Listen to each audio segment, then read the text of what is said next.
issue? No. It's not.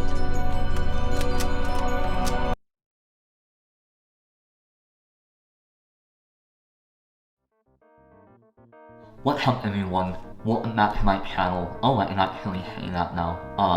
I just wanted to thank you for watching the last video, which is actually my desk toy link up here. And I just wanted to follow up that video with a software toy. Now, when desk toys happen, they usually don't come with the included software or much really of anything else other than the devices on the desk, but I want to take you into what works best for me and how I use it to accomplish everything that I do on a daily basis. So I just want to give a really quick overview on this video, and we're going to be talking about Logic Pro 10 Finale. We're going to talk about a few sound libraries from Native Instruments and Spitfire Audio. None of these products are sponsored in any way. These are just things that I like, things that work really well for me, and I just wanted to give some insights on how I use them. So let's get started and let's start talking about Logic Pro. Logic Pro 10 is my preferred digital audio workstation, and there are many fantastic programs out there, and for me Logic was a wonderful big brother, especially coming from GarageBand. Now in 2013 I actually got the MacBook Air, which was my first Mac, and it came with GarageBand. I was very happy to use it, and GarageBand opened up my eyes and ears to the world of music production. And yes, I had already started composing before that point, but it kind of gave me an outlet that I didn't know that I was looking for as well, whereas working with Finale, and we'll talk about that here in a bit, but working with Finale is a very left-brain process kind of type of composing for me, and Logic is a more aesthetically pleasing type of composing for me as well. So when I was able to start working in Logic after using GarageBand, it just felt extremely intuitive for me, and not only was I able to come up with music on the fly in real time, but I was also able to play the music in myself. I was able to control the dynamic, the volume, the expression, and I was also able to control what I played. And it's almost as if I'm able to touch my music at the same time as creating it. So Logic has always offered a fantastic outlet for me in that regard. And it gives me another way of looking at my music, another way of not just looking at structures that I create on a screen, but also structures that I create on that screen translated into music in real time. I equate composing in Logic to very much like improvising.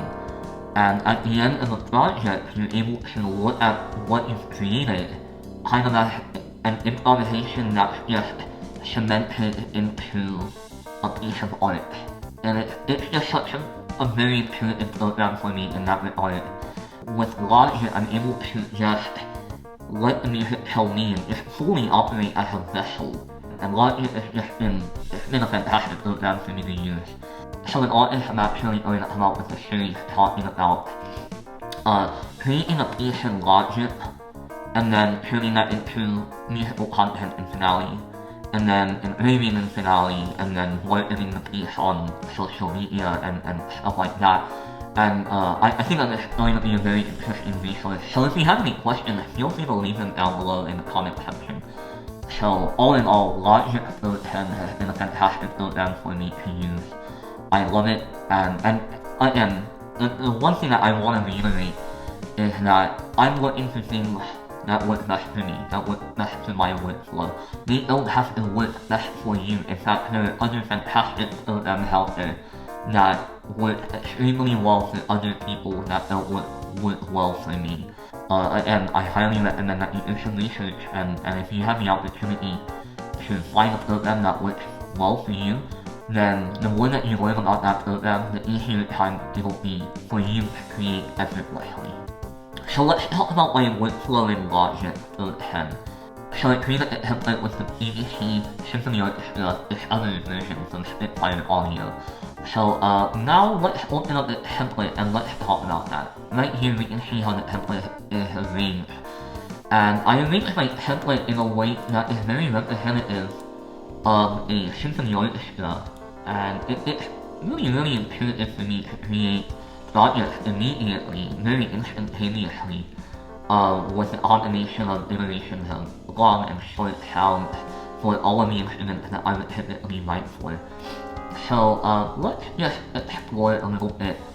At the top of the score we have piccolo, we have flute R3, oboe R3, clarinet R3, bassoon R3, and we have long and short of each. So after that we got the brass where I have trumpet, horn, I know horn should be above trumpet, but whatever. Tenor trombone, bass trombone, and we have tuba. We have a wide collection of instruments, including percussion, symphony plus 3, including cinematic percussion. We have 2 slots for the electronic tracks in case I do want to incorporate them. I do have 2 audio tracks that I can drop in any audio in case I have to say, like working on a short film. I need the dialogue right there, I'll just put it right there. Starting right here, I have a lead guitar sound, I have a rhythm guitar, a bass, and then I have a drum set, so kind of a rock band kind of setting. That's been extremely effective, and we'll see that right here in the next project that I open up. Including that, I also have harp, celeste, piano, I have an organ, then I have a full chorus as well, and then I have my entire string section. And if I open up the violin 1 track, I have a collection of long, short, hexagonal and similar sounds that are extremely effective. And again, I have a very wide variety of tracks that I use in this template, but it's extremely easy on my system and I don't have to really worry about much. So that's a really quick overview on my template that I made for Logic Pro 10. So when I first got the Sony CV1, I also received the Peter McKinnon Plot-in V2 coin, so I wanted to create an unboxing video, and I also wanted to create like this cinematic B-roll in which I created music on top of that as well. It's actually a very cool video in my opinion, where I actually make everything. It was very fun to make. So this is the project that I made, and it's actually part 2 of 2.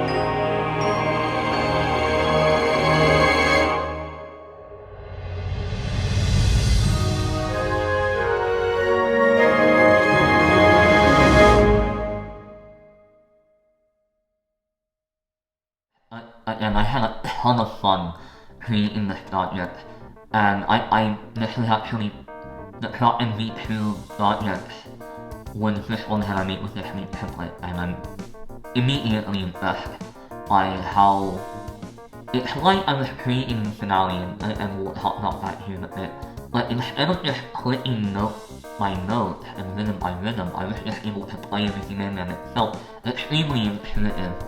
And whenever I score a picture or score a film, I always start with Logic. Because, of course, it's a logical thing to do. No, I'm only kidding, but to be really honest, Logic gives me the opportunity to just create without having to worry about notes and rhythms. Logic is a fantastic program, and it caters to my right side of the brain extremely well, where I can focus on aesthetic, I can focus on how this music makes me feel in real time, rather than having to click away on finale.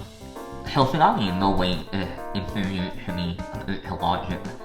It's merely just another way for me to look at the piece that I'm working on in that moment.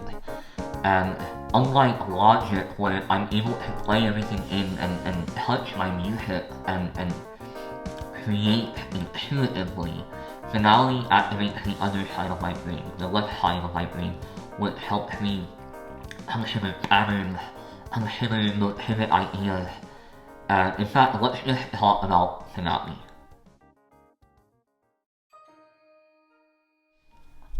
So finale for me, I've been using it since 2007, and here's my thoughts. The workflow for me in finale is exactly the opposite of logic. And it works really well because I don't just use finale as a notational tool or as a living tool. In fact, I use finale to compose. It's my digital pencil and paper that I use that I can create with infinite saves and infinite notes and entry. Obviously, whatever my computer can handle, I am limited to in finale. I started using it to write drum cadences because, software in high school wants to write drum cadences because apparently that's what we do. Shout out to all you MuseScore users. MuseScore is also a fantastic outlet for people to use, and it's definitely stepped up its game. Finale is a program that I know relatively well, and even then I'm still learning new things about it every day. When considering other programs like Sibelius, MuseScore, which is free, highly recommend free stuff, and Dorito, I've tried all those programs and they all have something great to offer. For me, Finale, I'm not sure again if it's the lunar mindset, but it has worked for me, and so whenever I open up a program, I can just create without any worry about me having to create this or how do I do this again according to the program, because honestly, Finale for me is limitless. I know that I make my life harder by not using a keyboard in Finale when I'm composing, but then that gives me control over every note that I put in. So if you've seen a score by me, or if you've played a piece by me, know that every note that I've input has been organic, and it hasn't necessarily been copied or pasted, but instead, clicking with my mouse on the digital stuff is very similar to me taking a pencil and drawing it out anywhere on the stuff. It's all just extremely intuitive for me. And I know that people have thought that I make my life that much more difficult, but for me to have success in everything that I do, I need the control and the workflow that caters to how I create. Let's open up a project that I have in Finale, and some of you are going to recognize this project. So we're going to open up a piece that I wrote called 500 Year Storm, and I wrote it for Professor Jeffrey Lewin and the Oklahoma City University Symphony Orchestra. So if you open up this project right here, you can see different colors, you can see the entire score from top to bottom. And I have a lot of pride in this score because there's a lot of things that I really enjoy that I did. And everything that I made in the score was based on a shortcut, done with a shortcut or a plugin. And it just makes sense to me. All of the tools are extremely intuitive for me to use. On the top, we have the main tool palette. Like next to that, we have the point shape palette. To the right of that, I have my playback tools. On the second row of tools, I have my simple entry tool. Where I am able to say, change my note duration based with my keypad and click anywhere on the staff. I also input all of my rests to make sure that I am doing all of my rests effectively and in the best way that they should be done to use in grading. And I also have the special tools palette that works really well for me in case I need to create something that's non-standard or if I need to move a note or anything like that. So for me, Finale has just set everything up in a fantastic way for me to just create it intuitively. And this caters to, again, the side of my brain which I focus on moments and I'm able to focus on creating visually. And I'm able to focus on structures and I'm able to focus on shapes and ideas within the piece that I can represent in other places in the piece. It's extremely helpful for me to use that way, and Finale for me is fantastic in that regard. So for me, in Finale, I'm able to use a sound library that integrates very well with Finale called Note Performer 3. I highly recommend that if you have a notation program. Let's just get into what Note Performer 3 sounds like. And right here we're going to start where it says Section 3 Choreo List.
when I use Finale and Not Performer 3, I'm able to have the best possible way that compared to something like Irritation or trying to use something like Contact Player with Finale, and for me that simply it doesn't help at all. So if you have a notation program like Earliest, Storytel, or Finale, I would highly recommend Not Performer 3. So let's use that as a segue to talk about the sound libraries that I made, sometimes in Finale but more appropriately in Logic Pro 10. So I first learned about native instruments when I purchased Virtual Zone Line 2.5 created by Tabspace. You guys are awesome, by the way. And it was my first idea of what a sound library could be. So when it comes to using native instruments in something like Logic, I was able to acquire complete control when I bought the M32, also my native instrument. So let's just look at complete control. So native instruments has included a lot of libraries with the M32 purchase, and some of these I've also, purchased on my own as well. For instance, the Una Huerta is the first native instrument library that I bought outside of Virtual Zone Line 2.5, as well as a Contact Factory library that comes with the Contact library when I bought Contact 5. So I'm able to not only pick what library I want to use at the time, but I also am able to pick the type and characters of instruments that I want in that moment. So I'm not worried so much about what library I'm using. Instead, it gives me the option to apply what kind of assets that I want to look for. So to say that I want to look for re-instruments. Okay, let's see. What about Wind Ensemble right here? Let's click on Wind Ensemble, and right here you'll see something that I automatically recognize to be in Albion Neo from Spitfire Audio. But let's talk about the sax section right here. And it'll load everything up, and then I'm able to have it, and this I believe came from the Contact Factory library. So yeah, I'm able to just look at what I have here, and when I open it up in a digital audio workstation like Logic, I'm able to turn it into this track that I create, and then I'm also able to play and manipulate the sound to however I want it to sound, obviously holding integrity for what instrument I'm using. So let's get rid of that, and let's look at, let's look at vocal, and let's see mix choir. Let's see, I have, let's use the Mellotron mix choir, and right here I'm able to use, this is also from the Contact Factory library. And I'm able to just pick an instrument, and I'm able to manipulate the shade cutoff very easily, and I could do that as well in the M32 in Logic as well. So it's extremely intuitive to use. So in addition to that, on Complete Control, I also have loops that I'm able to use, and I also have one shot that I'm able to use, such as, let's open up this, so I'm able to change the start and end as well. It's extremely intuitive to manipulate the sound and samples and loops, according to what you want in that moment. So let's talk about Spitfire Audio, and the two things that I use with Spitfire Audio are actual products that I've purchased or downloaded for free. So I want to talk about Spitfire Audio Labs. For one, they are free. Spitfire Audio Labs are a fantastic collection of free instruments. Yes, you see that on here as well. But free instruments that you can download in their own user interface from Spitfire Audio, link down below. And yeah, it's just a collection of fantastically sounding instruments. Man, it sounds great. For being free and with what you get, I absolutely love them. So let's talk about the step up from Labs. And in no way is it a step up from quality, but it is also a step up because you have to pay for it as well. So let's talk about the BBC Symphony Orchestra, this other version from Spitfire Audio. Man, it's fantastic. It's really, really incredible. if you want, you can acquire like 2 options. You can pay $50 for it, or you can email Spitfire Audio and fill out the survey, and 2 weeks later they will send you a free copy and free download of this other version of the BBC Symphony Orchestra. And that's the lowest tier of a series of shell libraries that sound absolutely fantastic. They're quite expensive, but this is a fantastic springboard for what you want to create with something like this. It gives you every instrument that you would find in an orchestra, and it does it at a very, very high level. The other thing that I bought so far from Spitfire Audio, hoping to buy more, is the cinematic percussion library. And while it's not the professional grade library that is, I think, $300, I'll correct myself if I'm wrong, yeah, it just sounds great. It gives you a very cinematic, obviously, perspective of percussion instruments. So not only do you have high hits that are more treble-based percussion instruments, and I mean, and I'm not talking about like keyboard percussion or anything like that. I'm just simply talking about non-pitch percussion. So you have a collection of very, very high all the way down to like what they call earthquake hits, and man, it's so fantastic.